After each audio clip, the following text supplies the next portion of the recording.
All right, so we're delighted to have with us this evening Suzanne Kaiser, who is coming to us from Arizona and who taught at Crossroads when we were on Lindell. I can't remember which of the years we were on Lindell from years 3 through 6. So, Suzanne, maybe you can clarify that for us and also tell us what brought you to Crossroads.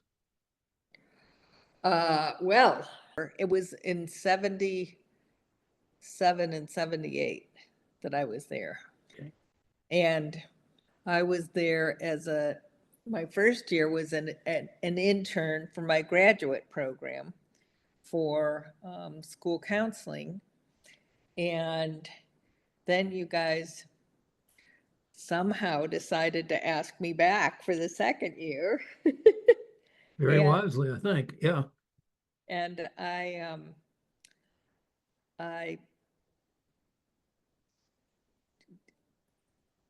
uh, Well, remember so I mainly mean, older kids, fourth, um, yeah, maybe fourth, fifth, sixth, we seventh were grade. middle school kids then, Yeah, okay. and then going to high school um, in 1980 when we moved to Bolivar. But when you were there, I mean, you were able to engage in a lot of experiential education, and then that has become somewhat of a life passion for you. Is that correct? Yes, and that was my undergraduate degree was all about education and the differences at the time we were calling it open education. Okay. But so my interest was in education, but I got my master's in counseling. Um, and I was particularly interested in the emotional development of middle school kids or junior high kids back then, um, and the things that helped them through that really rough time. So some of the things I did when I was there was communication skills and just activities designed around acceptance and being being happy in yourself and part of a bigger community as well and your role in that community. So that was, I mean, it was a wonderful experience for me as, you know, And 20 we thought something. in lots of ways that what we were doing was new. And if it wasn't absolutely new, it was, relatively new. And it probably existed in a prior time with a different name. But, what we were doing was, I think, trying to be really sensitive to the kids. And um, I think also for some of us, and you can respond whether this would apply to you too, trying to protect kids from some of the experiences that we had while we were in school. Yeah. Well, yeah, teachers who were so authoritarian and shaming, and that didn't exist at Crossroads at all. It was really such a loving place to be, loving and accepting, yet with limits for kids. So um, the whole, I mean, I think Crossroads kids looked forward to coming to school, which I certainly didn't at that age. And it's the one of the most vivid memories I have was when we did the urban overnights and making it. It was such a relevant experience for the kids. We slept on top of buildings in the downtown, both in St. Louis and in Chicago. We took the kids to Chicago. Hmm. And then during the day, they had these treasure hunts with pictures. Go find, this frieze or this arch or whatever that took them all over downtown and brought brought to life buildings and what they meant and how they were created and um, because there was always other information than just a picture and go find this building, but they had to find out all kinds of information, and it just was such a relevant and important experience, I think, for a lot of them. They felt they experienced the city in a totally different way than they normally would have. And those were the brainchild or children of Carol, who unfortunately is no longer with us. But she, I don't know, I don't think she read about them occurring elsewhere. I think she just kind of, what if we did this? What if we did that? And they turned out to be great ideas. And they're the kind of things that not only do the kids remember well, but we as teachers do as well. Yeah, Um, and yeah, there was so much exploration and learning being fun then. Um, yeah, and um, fun when and we were, relevant. go ahead, Fun I'm and sorry. relevant. I mean, because they could relate to what they were learning. It wasn't just some abstract, idea. It had relevance in their lives. Yeah, I mean, I think even the kids who moved out of St. Louis have these fond memories of St. Louis from those kinds of experiences. And hopefully they've brought that kind of way of looking at a downtown, a community as a whole, from having had those experiences. And as you said, we did that in Chicago as well, which was really fun. Yeah, yeah. Um, I want to ask you something else, kind of about it being age appropriate then for middle schoolers. Um, do you recall we had off-campus lunch, off-campus permissions, and the kids could go over the course of 45 minutes anywhere they wanted to on Lindell or Euclid to get lunch and sometimes bring it back for teachers? I kind of I kind of remember it, but Yeah, not maybe not, not maybe not. clearly, not very clearly. Yeah, there was a restaurant called Garavelli's down the street that had great roast beef sandwiches and chocolate cream pie. I don't know if that rings a bell. But anyway, it was there. It's been long gone. Um, and we used Forest Park somewhat as a learning center too. What can you tell us about that? And Um, if not, we can take a pass on it because it no, has been a while. I do remember going to a park a lot, and my guess is we did science there and Hmm. did you know again treasure hunts. Yeah, Look for that. Um, we just had sports there too, which was really good. yeah. Um, And there were times for the faculty that you invited us out to the farm that your family had. What can you tell us about that? Well, and I don't remember. I remember the farm well. Yeah, I don't remember us going out there, but it had a little lake that my mom had built, and we had a canoe, and we probably just went out and had a picnic, whatever. I don't remember it well. Sorry, it was in Robertsville, Missouri, which is really yeah. specific. Well, I do remember, I think we went out there one Friday evening and it was just really, really relaxing, after a hard week and just, kind of be able to relax there. And then, um, but you have worked with kids from preschool through 8 or 12. Well, up to that point, I hadn't worked. I had only worked with middle school kids. Okay. I later in my life worked with preschool kids. And are there, in terms of being child-centered, are there common denominators you found, or are we Oh, yeah. talking totally different?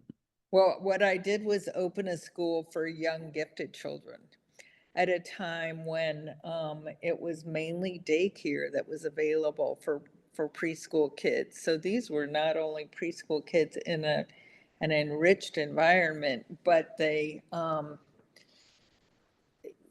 they were gifted kids who would come with these interests, like dinosaurs was a big one back then with my Hmm. 4-year-olds. And so we would just explore dinosaurs up to the, wazoo. One day, one of the first days of school, Jesse was chewing on rocks. I said, Jesse, we only put food in our mouth, not rocks. And he said, but I'm an omnivore. And so Oh, that's funny. the How whole old was thing, Jesse? Jesse was 4, and Okay. he's saying, but I'm an omnivore. And that was justification for rocks and dirt. And I said, no, but Wow, that's interesting. yeah, Yeah. but being able to take the child's interest and help create other experiences around that interest. And my experience at Crossroads informed me a great deal about that, even though these were younger children, but they were bright and eager and curious. And the only other alternative for kids back then was worksheets. And you Oh know, my God, yes. it's, can you Oh, imagine a I haven't heard that term for a while. Yeah, if there are 3 and 4-year-olds sitting at a table doing worksheets and coloring, it's like, no. Yeah. So, So you have done this in Arizona. yes. Are there special amenities in Arizona that make it easier than elsewhere, or are there hurdles that with the heat? Well, I was lucky enough that I was hitting a market that was really hungry for an experience for their kids. And the parents were extremely supportive and helped a great deal. And these were parents, some of them were um, involved with the university or professionals, but they knew they needed something for these kids besides daycare. And the fact that they could get them around other kids with something in common. And so these kids are now in their 40s, the first Wow. Okay. kids, and some of them are still friends because they had so much in common, and it was a way for them to have peers at that young age, which wouldn't necessarily have happened in just a regular daycare center. So So, you may remember from here in St. Louis that back then and now we suffered from a serious brain drain. People such as yourself who would go to school in St. Louis and choose not to live here. When you talk about the former preschoolers you had, and they're in their 40s now, have they tended to stay around here in Arizona or moved elsewhere? now, Tucson again also has a problem just because there's not a fertile enough job market, Hmm. um, unless it's biotech. There's a big biotech firm here, and there's Raytheon, Yeah, but okay. there's not a lot of there's not a lot of jobs necessarily. It's all about, if they go up to Phoenix, there's no problem getting a job, and Huh.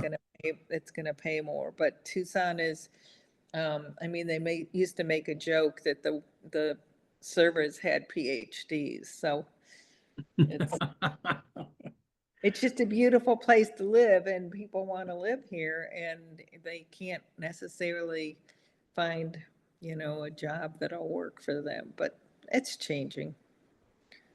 Well, it's a more gentle climate than Phoenix, right? Oh, yeah, we're about 10 degrees, and it's a much more gentle place to live. Phoenix is kind of an LA wannabe, and the traffic enormous, just, well, it's asphalt, it's traffic, and Tucson tends to be a much more, well, it's a very green desert, and hiking and a lot of outdoor activities. So, That's great to know. Yeah.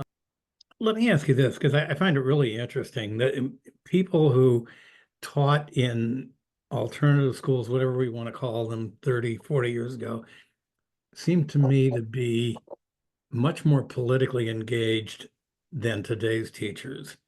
Um, does that make any sense to you, or do you feel like you don't have the information you need? I don't know. I don't know because I know my husband's was in schools for 42 years, Okay. and he found out the principal who he was, the school he was in, uh, was getting actively involved. So, but who knows? I don't know about the teachers. I mean, the teachers in Arizona are horribly underpaid, Hmm. and it's just Arizona leads the country in charter schools, and which I didn't know that. that alone isn't the issue. The issue is that our legislature gives any school now at this point, not just charter schools, vouchers. So they could Hmm. even be used for religious schools. So the education system in Arizona is one of the worst and is an example of a really that conservative states are pointing to be able to pay for private education. I hear you, Suzanne, but let me ask you this. If there was a Crossroads in Tucson, would that qualify for vouchers? Yep, because it's a charter school now, right? And would there be a lot of restrictions or um, Would there be what? I'm a sorry. lot of restrictions? No, there's no restrictions at all. In fact, some of these schools are, they're not even, kids are not testing out. They're not doing very well. Let's put Okay. it that way. And I think they're going to finally get to the point where they use standardized testing. And if kids are not doing well enough and learning enough, especially in some of these really religious schools, Yeah, yeah, because there's no separation of church and state here at this point, then there's something's going to have to give. I mean, because it's one thing to say you're a school and take the money, yeah. and, but it's another thing to actually do the job of education, So let me which, ask you one final question to kind of close the loop of this okay, conversation, and that would be this. Do you think that um, the more centered schools can lead to a body politic that's a little more skilled at critical thinking and a little more empathetic? well, yes, I mean, clearly it can, but in my big picture scheme of things, with AI and everything that makes available at this point, I think the entire educational system has to be completely redone. Hmm. And I mean, they definitely have to, you know, change the way that they've been operating, which when you look at it, except for schools like Crossroads, not much has changed in education in the last way more than 50 years. Yep. Going back 70 years or whatever when we were in school. And it's like, there's not much that's changed in education, and it has to. I think one thing that has changed, maybe I'm wrong, are the for-profit charter schools. And Oh, are most of the charter schools in Arizona for profit? well, I don't think they have that designation. I think they have to say they're nonprofit. Okay. Uh, Basis is big here. The Lehman School, Uh, based on birth order, those are really big schools in Arizona. Basis is just a matter of, you know, lots and lots of piling on a lot of work. It has nothing to do with critical thinking or problem solving yeah. and you know, it's not a good situation. I I hear you. I want to continue the conversation. I'd love to have Crossroads sponsor, you know, with a number of different people, this, sort of conversation. I'm going to wrap it up in terms of Okay. the recording part here. Okay.